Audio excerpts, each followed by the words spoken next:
Good morning friends. तो आज हम भारत की ज्योग्राफी स्टार्ट कर रहे हैं।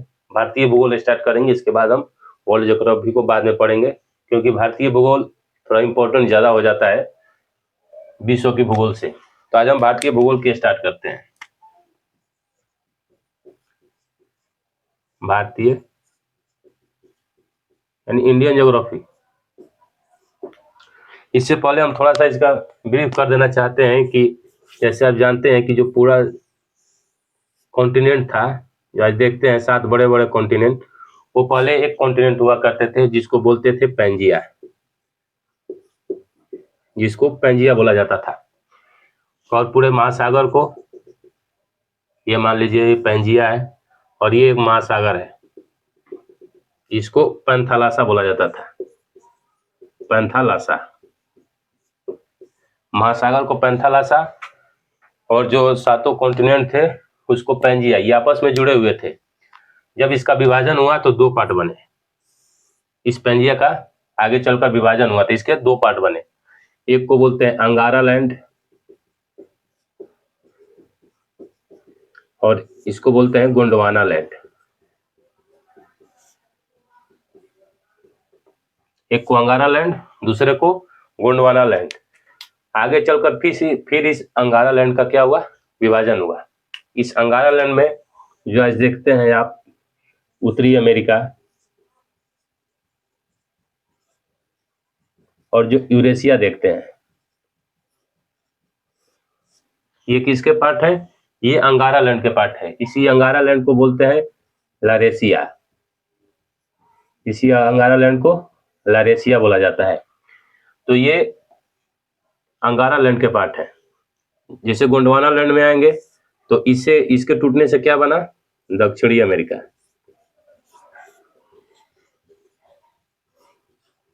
इसके बाद अफ्रीका। इसके बाद जो आप देखते हैं Indian Australian plate. Australian plate यानी इंडिया, ऑस्ट्रेलिया, ये सब किसके पार्ट है? गोंडवाना लैंड के हिस्सा है। तो आज हम इसी गोंडवाना लैंड के बारे में पढ़ेंगे और यहाँ में हम इंडिया से देखते हैं। आज जो हम भारत देख रहे हैं, से मान लीजिए ये भारत की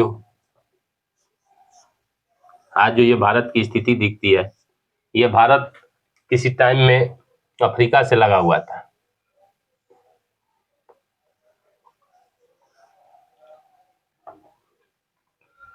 ये किसी टाइम में अफ्रीका से लगा हुआ था।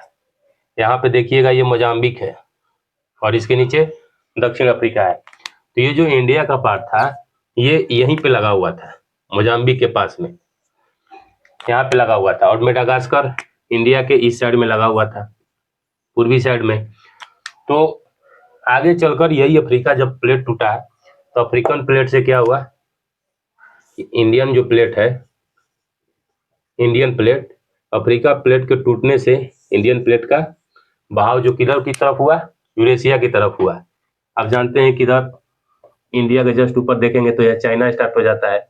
चाइना तो पहले से अंगारा का पार्ट है, ये अंगारा लैंड का पार्ट पहले से है, यानी ये यूरेशिया में पड़ता है, ये एशिया में पड़ता है। कहाँ? चाइना।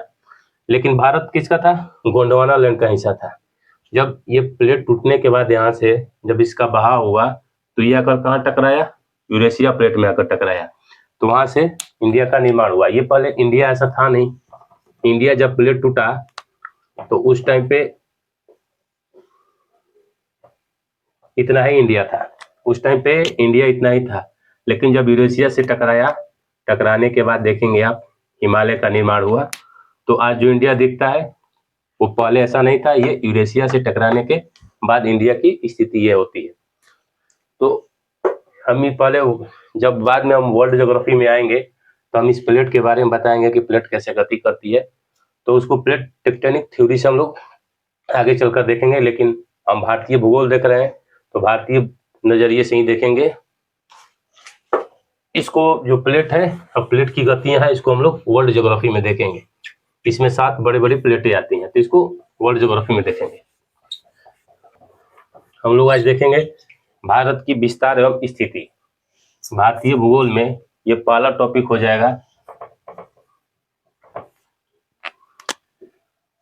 भारत का विस्तार एवं स्थिति, यानी ये ग्लोब पे कहाँ लाई करता है। थोड़ा सा हम ग्लोब के बारे में भी देख लेते हैं यहाँ पे। ऐसे तो हम वर्ल्ड ज्योग्राफी में पहला जो टॉपिक होगा ग्लोब ही होगा, लेकिन अभी भी हम ग्लोब को देख लेते हैं।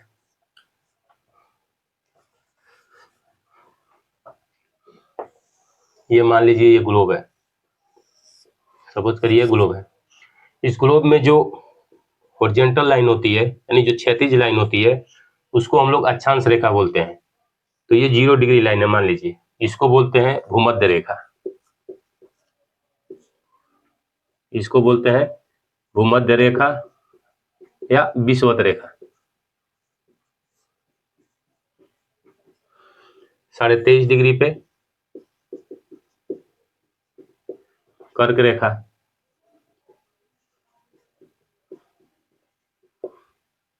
इधर 23.5 डिग्री पे मकर रेखा,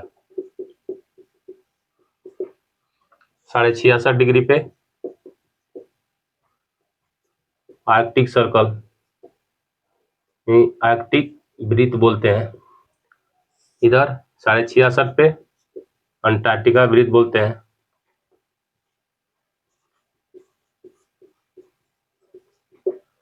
और यहाँ पे ये नॉर्थ पोल है, और इधर आ जाएंगे तो साउथ पोल, यानी उत्तरी ध्रुव और दक्षिणी ध्रुव।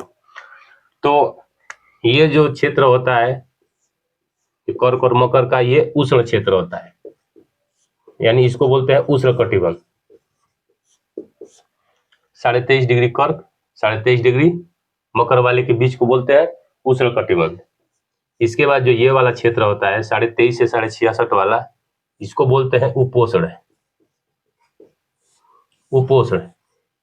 इसके बाद जो ये वाली होती है इसको बोलते हैं शीत क्षेत्र, यानी शीत कटिबंध, शीत कटिबंध। कटि मतलब होता है कमर, बंद मतलब चारों तरफ। जैसे हम लोग एक बेल्ट यूज करते हैं तो उसको बोलते हैं पूरा बेल्ट चारों तरफ घूम जाता है, तो एक तरह से क्या हुआ, वो बंद हुआ। तो उसी तरह ये कटिबंध है, क्योंकि जो ये आर्कटिक से जो ये अक्षांश लाइनें होती हैं, यानी अक्षांश रेखाएं होती है, पूरे एक सर्कल में होती है।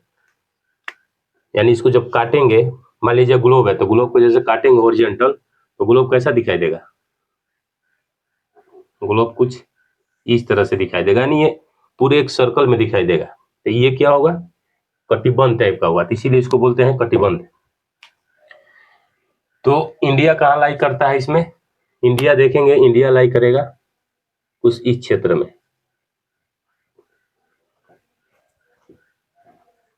इंडिया कहाँ लाई करेगा, इंडिया यहाँ लाई करता है, यानी आधा इसका हिस्सा उष्ण में पड़ता है, आधा हिस्सा उपोष्ण कटिबंध में पड़ता है। आधा लगभग 22 डिग्री से देखेंगे तो वहां से क्या स्टार्ट होता है, प्रायद्वीपीय भारत स्टार्ट होता है। और प्रायद्वीपीय भारत कहाँ पड़ेगा, उष्ण क्षेत्र में पड़ेगा। इसके बाद 23.5 डिग्री के बाद उपोष्ण क्षेत्र में पड़ेगा। तो हम इसकी विस्तार देखते हैं। ये तो थोड़ा सा ब्रीफ था किसके, ग्लोब के बारे में। आगे हम इसके बारे में और जानेंगे। हम देखते हैं भारत की विस्तार एवं स्थिति।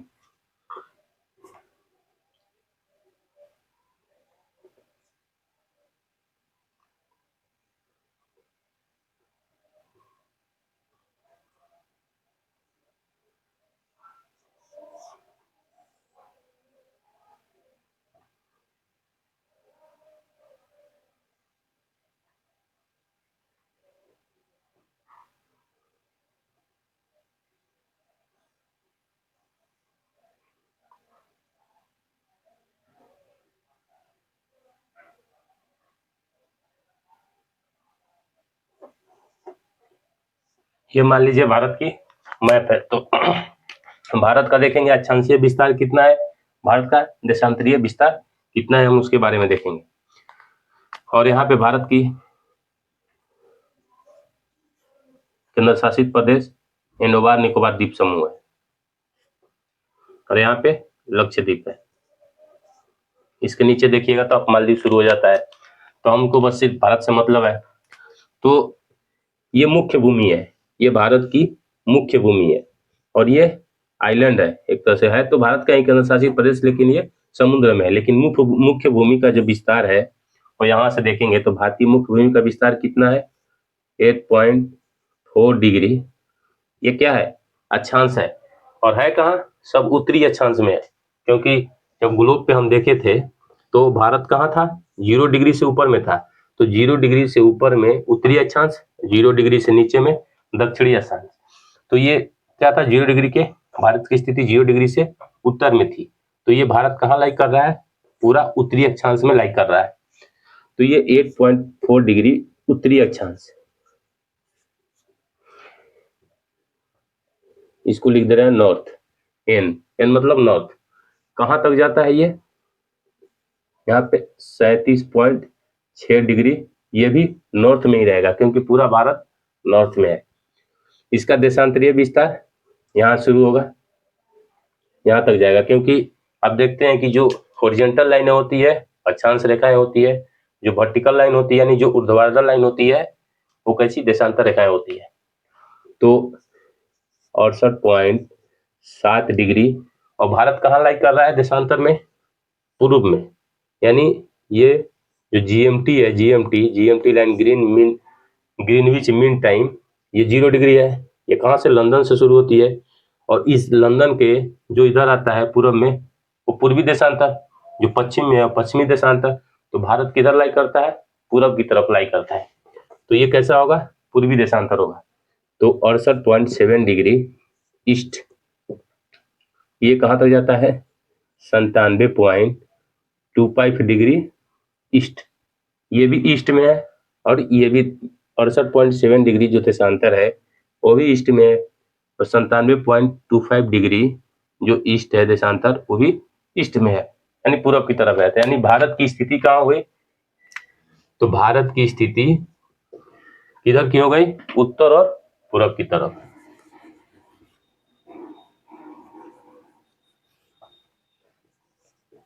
यानी भारत की स्थिति उत्तर पूर्व, उत्तर पूर्व दिशा में कहाँ हो गई, उत्तर और पूर्व दिशा में। यानी उत्तरी गोलार्ध में और पूर्वी गोलार्ध में, मतलब उत्तर पूर्वी गोलार्ध में पड़ता है भारत। इससे भी पता चल रहा है ये नॉर्थ में है, ये ईस्ट में है। अब ये 8.4 डिग्री पास कहाँ से करता है, ये लाइन भी कहीं से पास कर रही होगी, ये लाइन भी कहीं से पास कर रही होगी। तो ये आप सुने होंगे नाम कन्याकुमारी का, ये कन्याकुमारी, या इसी को बोलते हैं केप कमोरिन, केप कमोरिन या केप आंतरिक। तो बस यही लिखिए कन्याकुमारी या केप कमोरिन, क्योंकि इसके नाम से क्वेश्चन भी पूछा गया है कि ये लाइन कहाँ से पास करती है। तो भारत की मुख्य भूमि की जो अक्षांश है यानी 8.4 डिग्री, वो केप कमोरिन से पास करती है। और जो ये 37.6 डिग्री है, ये इंदिरा कॉल इसको बोलते हैं, इंदिरा कॉल।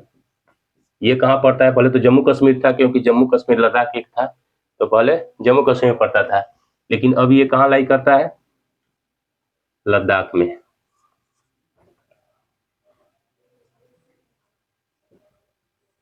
ये लद्दाख में लाई करता है।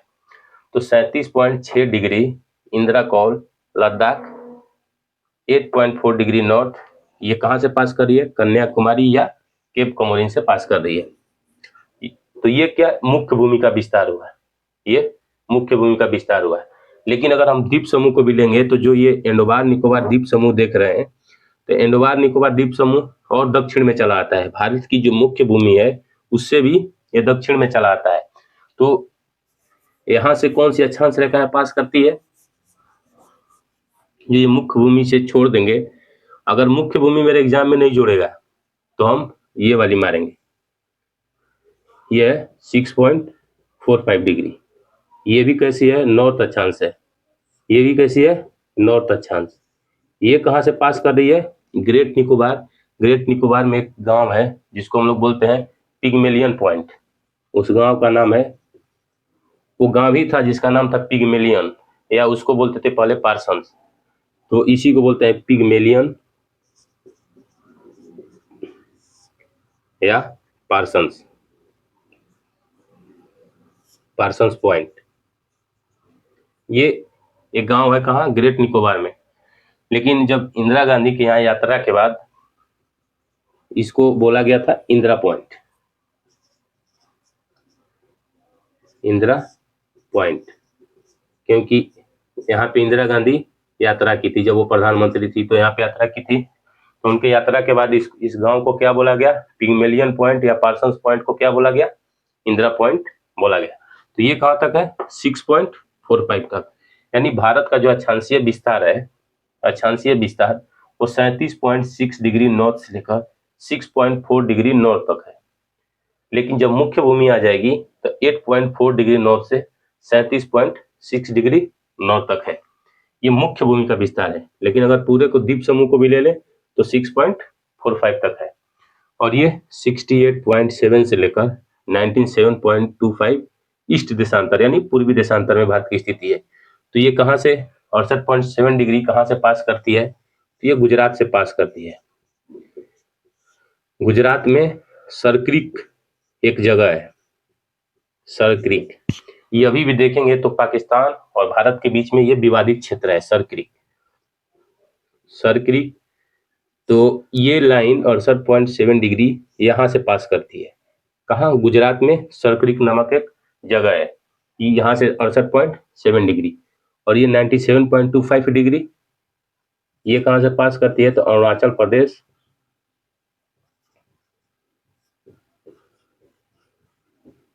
अरुणाचल प्रदेश में एक गांव है किबुथु, किबुथु।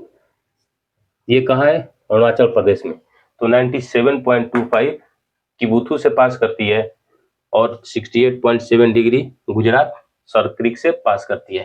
तो यहाँ से 68.7 से लेकर 97.25 तक ये क्या है, ये मान लीजिए सभी देशांतरीय विस्तार है। ये सभी देशांतर रेखा है। जो वर्टिकल लाइन है ये सभी देशांतर रेखा है। और जो हॉरिजॉन्टल लाइन यहाँ से जा रही है, ये वाली लाइन, ये कैसी है, अक्षांश रेखा है। ये वाली अक्षांश और ये देशांतर, ये देशांतर रेखा है। तो ये भारत की विस्तार हुआ है। अब इसमें इसी से क्या करेंगे हम लोग, इसकी लंबाई और चौड़ाई पता कर लेंगे। तो पहले हम देखते हैं कि भारत में कितनी अक्षांश है और कितनी देशांतर है। तो इसमें क्या करिए कि इसको इससे डिफरेंस कर दीजिए, यहाँ से हम माइनस करिए तो टोटल अक्षांश, टोटल अक्षांश ये सिर्फ भारत के एरिया का है 37.6 8.4 डिग्री। माइनस करिएगा तो 29.2 डिग्री आएगा, यानी लगभग 30 अक्षांश आएगा। कितना, 30, यानी 30 अक्षांश आएगा। उसी तरह टोटल देशांतरीय विस्तार देखेंगे तो देशांतरीय विस्तार, तो इसमें से इसको माइनस करिए, यहां से ये माइनस करिए 68.7। तो ये भी देखिएगा लगभग कितना आएगा 29.18 के यानी आसपास। ये कितना आएगा, लगभग ये भी 30 अक्षांश आएगा, सॉरी 30 देशांतर,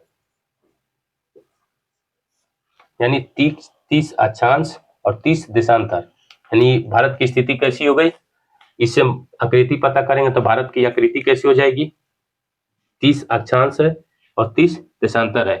तो इससे भारत की आकृति कैसी हो जाएगी, समचतुष्कोणीय। भारत की आकृति कैसी हो जाएगी, समचतुष्कोणीय, क्योंकि जितना अक्षांशीय विस्तार है उतना ही हमारा देशांतरीय विस्तार है। तो भारत की आकृति कैसी हो गई, समचतुष्कोणीय। भारत की विस्तार यानी भारत की आकृति समचतुष्कोणीय।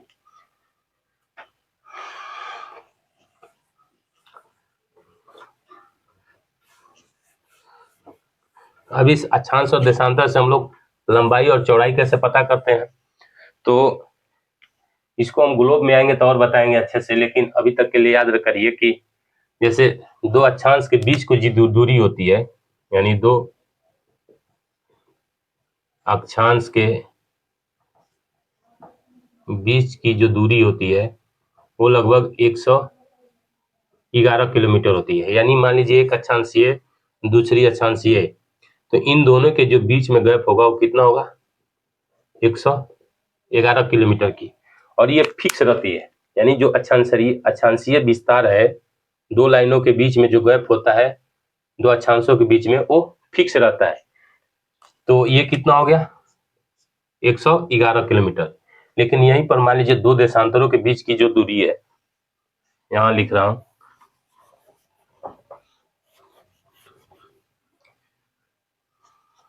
दो देशांतर के बीच की दूरी, ये भी लगभग कितना आती है? ये लगभग में आएगी 111 किलोमीटर। ये भी 111 किलोमीटर ही आएगा। लेकिन ये वैरी करता है, लेकिन ये समान नहीं होता, सभी जगह समान नहीं होता है, समान नहीं होता है, समान नहीं होता है। अब ये कैसे समान नहीं होता है, इसको भी हम लोग देख लेते हैं। ऐसे तो जब हम ग्लोब बताएंगे तो इसको बताएंगे, लेकिन अभी देख लीजिए समान कैसे नहीं होता है। ये कि मान लीजिए ग्लोब है, तो जो अक्षांश रेखाएं होती है ओरिजेंटल चलती है। तो ये मान लीजिए एक अक्षांश रेखा, ये इसके जस्ट नीचे दूसरी अक्षांश रेखा है, ये तीसरी अक्षांश रेखा है। तो ये अक्षांश रेखाएं नियमित अंतराल पे चलती है। ये मान लीजिए 0 degree, 1 degree, 2 degree, 3 degree, 4 degree, आते आते कहाँ तक? ये 90 डिग्री तक जाती है। तो ये नियमित अंतराल पे होती है। और ये आपको बताए भी पहले भी, इसे पहले बताए हैं कि ये जो होती है ये पूरी सर्कल होती है। जब इसको काट के देखेंगे, मान लीजिए इस ग्लोब को हम बीचों बीच से यहाँ से काट दे रहे हैं, तो ये कैसे दिखेगा? ये कुछ इस तरह से दिखेगा। तो जो ये लाइन बनेगी, ये जो अक्षांश रेखाएं बनेगी, ये जो सर्कल बनेगा, वो नियमित अंतराल पे बनेगा। लेकिन जो देशांतरीय विस्तार होता है, देशांतर रेखा क्या होती है? जो नॉर्थ पोल और साउथ पोल को मिलाती है। मान लीजिए यहाँ से शुरू हुई, यहाँ आ गई, यहाँ से शुरू होगा, ये लाइन यहाँ आएगी, फिर यहाँ शुरू होगी, ये लाइन यहाँ आएगी, यहाँ शुरू होकर लाइन यहाँ आएगी। तो आप देख रहे हैं कि ये जो सेमी सर्कल है, ये क्या है? ये लाइन, ये अर्धवृत्त बनाती है। देशांतरीय लाइन अर्धवृत्त बनाती है। तो ये लाइन जैसे विषुवत रेखा पे आएगी, तो ये विषुवत रेखा पे ये चौड़ी होती जाएगी।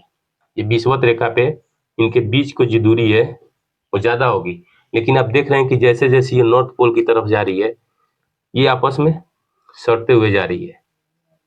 यहाँ इसकी दूरी कम, यहाँ कम, यहाँ कम, यहाँ पे 0 हो जा रही है। तो ये क्या हो रहा है? इसकी दूरी कम होते जा रही है। लेकिन जैसे ही विषुवत रेखा की तरफ आ रहे हैं, इसकी दूरी बढ़ रही है। इसीलिए इसकी दूरी वैरी करती है। विषुवत रेखा पे सबसे ज्यादा दूरी होगा, और जैसे ही हम लोग ध्रुव की तरफ जाएंगे तो इसकी दूरी कम होते जाएगी। तो इस तरह से अक्षांश की दूरी सेम होती है, लेकिन देशांतर की दूरी वैरी करते रहती है। तो ये 30 अक्षांश और 30 देशांतर, इस समचतुष्कोणीय आ गया था। तो हम लोग पहले उत्तर दक्षिण लंबाई देखते हैं, उत्तर से दक्षिण लंबाई। तो ये लगभग देखते हैं तो 3214 किलोमीटर ये आती है उत्तर से दक्षिण, उत्तर से उत्तर दक्षिण लंबाई। ये कितना हो जाती है? 3214 किलोमीटर। और देशांतर की, ये अक्षांश कितनी रेखाएं थी? 30 अक्षांश रेखाएं थी। लेकिन जब यही पूरब से पश्चिम जाएंगे, यहां से यहां, तो ये कितनी हो जाती है? यानी पूर्व से पश्चिम, तो ये कितनी हो जाएगी? 2933 किलोमीटर, 2933 किलोमीटर। लेकिन देशांतर रेखाएं कितनी है? यहाँ भी 30 है, यहाँ भी 30 है, यहाँ भी 30 है। लेकिन यहाँ पे लंबाई में देखिए, उत्तर से दक्षिण जो लंबाई है वो 3214 किलोमीटर हो रही है, और पूरब से जो पश्चिम लंबाई हो रही है 2933 किलोमीटर आ जा रहा है। ये क्यों आ रहा है? जबकि अक्षांश और देशांतर रेखाएं तो सेम है। तो इसी दूरी की वजह से, क्योंकि ये विषुवत रेखा पे भारत ना होकर भारत विषुवत रेखा से उत्तर की तरफ है, यानी विषुवत रेखा जब देखिएगा ये 8.4 डिग्री है, ये 6.4 डिग्री नॉर्थ है, यह कहाँ ग्रेट निकोबार में था, तो ये विषुवत रेखा कहीं इसके नीचे से 0 डिग्री देखिएगा कहीं इसके नीचे से पास करेगी। अगर ये विषुवत रेखा पे होता मान लीजिए भारत, तो ये दोनों लंबाई सेम होती, लेकिन ये विषुवत रेखा से उत्तर की तरफ है और पूरब की तरफ है, इसीलिए इसकी लंबाई क्या हो रही है, वैरी करिए, पूरब से पश्चिम 2933 और उत्तर से दक्षिण 3214 किलोमीटर। और ये विषुवत रेखा से कितनी दूरी पर है, आप यहाँ से भी निकाल सकते हैं। मान लीजिए मेन पॉइंट को लीजिएगा तो 8.4 डिग्री नॉर्थ है, तो यहाँ से इसका मतलब यहाँ से इसकी दूरी 8.4 डिग्री उत्तर में अक्षांश की तरफ है, तो यहाँ से यहाँ की दूरी कितनी हो जाएगी, 111 से लगभग गुणा करिएगा तो ये कितना आएगा, 876 किलोमीटर। यानी भारत के जो मेन पॉइंट है वो विषुवत रेखा से कितनी दूरी पर है, 876 किलोमीटर की दूरी पर है। तो ये रहा आज की भारत की स्थिति और भारत के विस्तार के बारे में। हम आगे चलकर इसकी और भी एक महत्वपूर्ण रेखा है, हम उसको आगे बताएंगे कि कर्क रेखा के बारे में, और एक देशांतर रेखा आप नाम सुने होंगे 82.5 डिग्री, तो उसके बारे में हम लोग नेक्स्ट क्लास में देखेंगे, क्योंकि ये क्लास बहुत लंबी हो जाएगी। तो आज के लिए इतना ही, धन्यवाद। नेक्स्ट क्लास में हम और भी इसके आगे के बारे में हम देखेंगे, कर्क रेखा और देशांतर रेखा के बारे में नेक्स्ट क्लास में देखेंगे। आज के लिए इतना ही।